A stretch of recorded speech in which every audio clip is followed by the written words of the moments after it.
You know, when I went to the theater to buy my ticket for this film, the chick who rang me up said that she liked the shirt that I was wearing and I intentionally wore on purpose to see this film. Now that I brought her up, she's actually the same chick who rang me up the last few times I went to the same theater to see some films. Maybe I should ask her out. Of course you should ask her out. We will get discounted movie tickets so she'll love us both. Okay, man, calm down. No, you calm down. I'm looking out for your best interests. Ow! Talk back again and you'll get more. Why do I have to live with this thing? What is up, everybody? RandomRandomMan here. I hope everyone out there is continuing to stay safe and be well during this unpredictable time. And for me specifically, long time no movie review. This is my first one in 4 weeks exactly, and there's going to be no shortage of reviews coming in the next month going into October, as there are plenty of titles that I do want to see and review. And for now, I am here bringing you my review for Venom: Let There Be Carnage.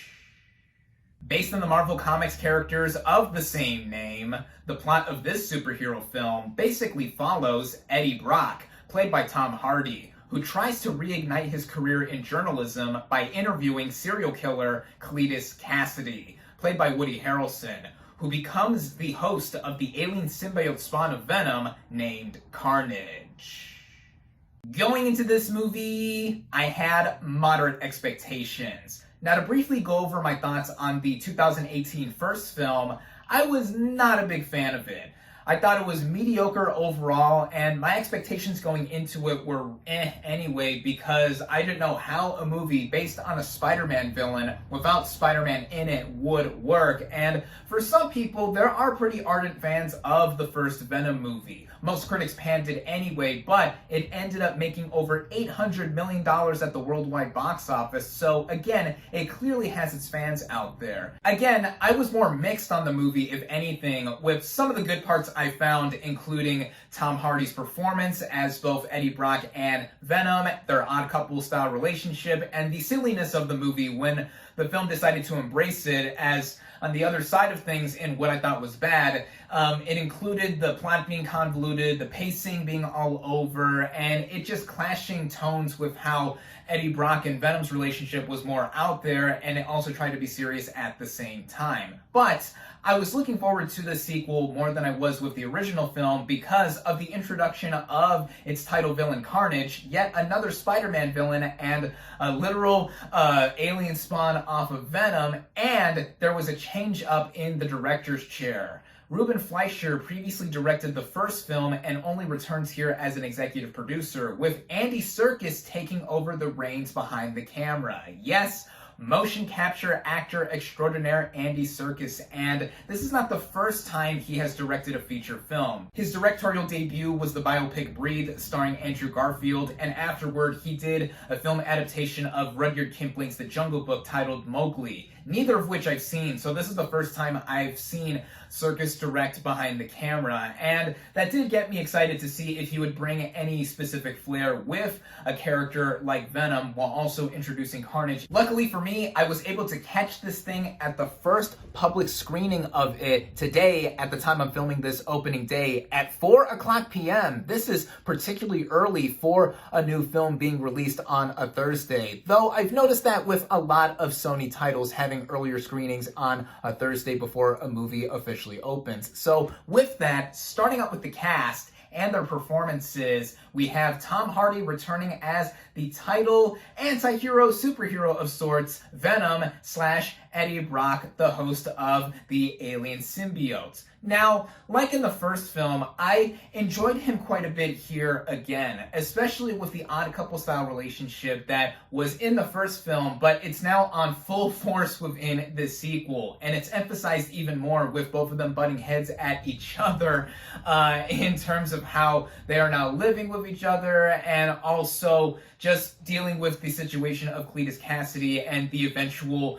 origin of Carnage, which is partially Brock's fault. Hardy as an actor is always committed with what he does, even down to doing the voice of Venom and how very distinct it is, though at times I couldn't understand him here like in the first film, kind of like how sometimes in other movies that Hardy stars in we can't understand his voice, but either way, just with the performance that he gives off here, again, I thought he was one of the bright spots of the first film. He certainly is one of the bright spots here. One of the new players in this film, of course, is the title villain Carnage / Cletus Cassidy, played by Woody Harrelson. He was previously introduced in the mid-credit scene of the first film, and here he returns as this character who is on death row for his many killings that he has committed over the years, and he personally wanted Eddie Brock to interview him before he would be put back on death row, and then subsequently given the death penalty due to some contributions on Brock's part.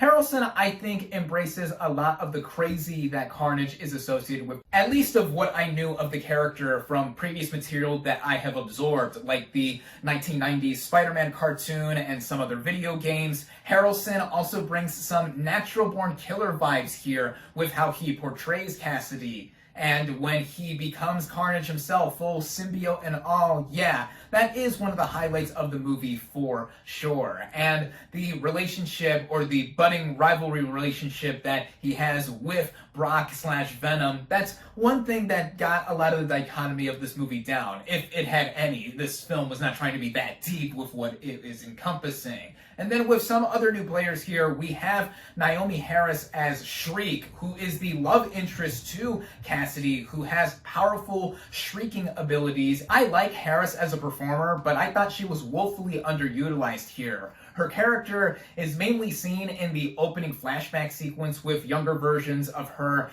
and Cassidy, and then she mostly gets more to do when the movie gets into its later parts of its narrative. So there's that. A player who is also introduced in this film who is not woefully underutilized here is Stephen Graham as Mulligan, a detective who actually has history with Shriek and is also trying to hunt her and Cassidy down. Also enlisting the help of Brock as well in trying to pin down Cassidy as the serial killer. And Graham is a pretty famous character actor at this point, and I thought it was surprising and welcoming to see him have such a prominent role. And then the last two players worth mentioning here that also returned from the first film are Michelle Williams as Anne Wang, the ex-fiancée of Eddie Brock. She doesn't have as much to do as she did in the first film, but I always like seeing Michelle Williams. And then Reed Scott as Wang's doctor fiance, who actually has a bit more to do than what he did in the first film, specifically with the action. I won't say much there. So performance-wise, it's mostly the Harding and Harrelson show here, in them heralding a lot of the movie's cheesiness that it has with it. And getting into that, the writing of this film, which was actually done in part by Hardy himself, having a story credit on this movie with screenwriter Kelly Marcel. What this movie instantly does compared to the first film is embrace a lot more of the elements that a lot of audiences seem to like with how the first one had its personality, specifically the budding relationship between Brock and the Venom symbiotes. And that is one aspect that I certainly did like in this film more. I mean, it shows that there's growth between the characters' relationships here, and also with Brock himself trying to get back up in his journalism career. It goes forward with a straightforward kind of narrative that basically tightens up a lot of the narrative issues that the first movie did have, at least pacing-wise, in my opinion. The first movie with the villain played by Riz Ahmed, who I almost completely forgot.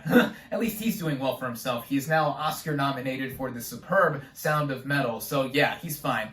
The first half hour of that movie with the backstory of that villain and the further setup of what went on in that narrative, I was bored by. Here, the sequel does not waste that much time in getting stuff going together, as it runs a lot more briskly, including the end credits, which of course you're gonna want to have to stay for, at least just for the mid-credit scene. There's nothing at the very, very end of the end credits, just halfway through the credits. This movie runs at 90 minutes in total, which is quite a quick watch, and it felt that way for the most part of it, and it felt like the movie was just going through and wanting to just be a progression of what was already set up with the first film, and mainly introduce Carnage as a character. And that is certainly a big element that I did like a lot with the movie too. On top of Harrelson's performance, just with Cletus Cassidy as a villain, he's instantly an upgrade from what we got with Riz Ahmed's villain from the first film. Inadvertently though, this did make for a problem with the movie because we get two different sides of the story that eventually don't coincide with each other until the end. One side, of course, being the relationship between Brock and Venom, and then the other with Cassidy and what he is dealing with before he breaks out of death row and has become Carnage. In turn, without giving much away, it made for the final act being rushed and just slapdashly put together, as mostly the movie I thought was competently helmed directing-wise, with Andy Serkis behind the camera.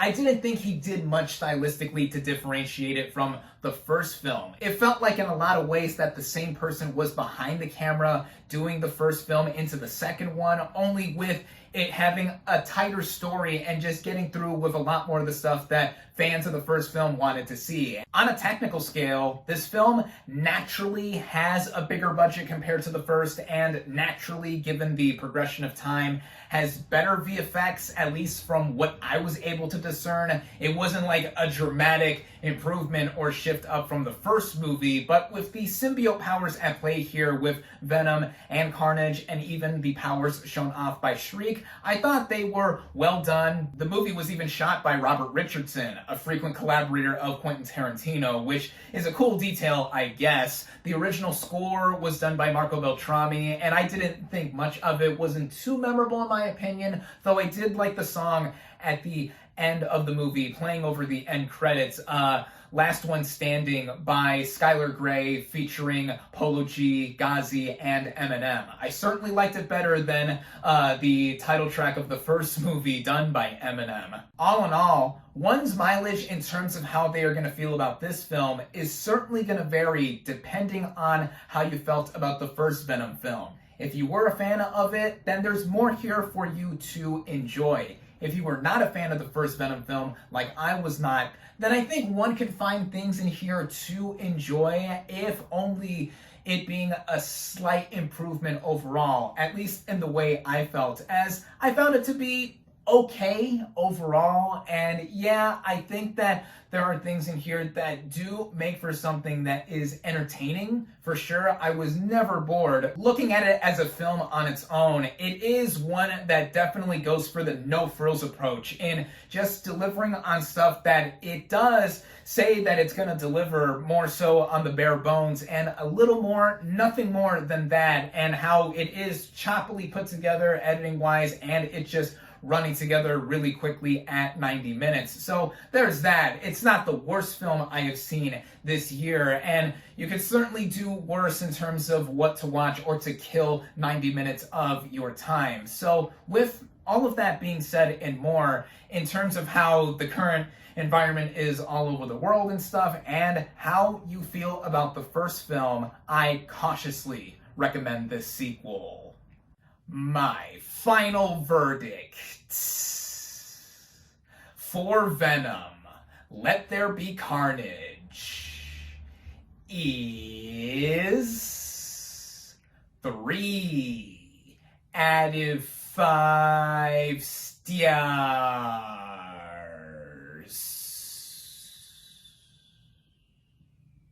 Thank you all, as always, for watching. Be sure to like this video, comment on what you thought of Venom, Let There Be Carnage. Social media links in the description. Subscribe to my channel for more, and I'll catch you on the next movie review.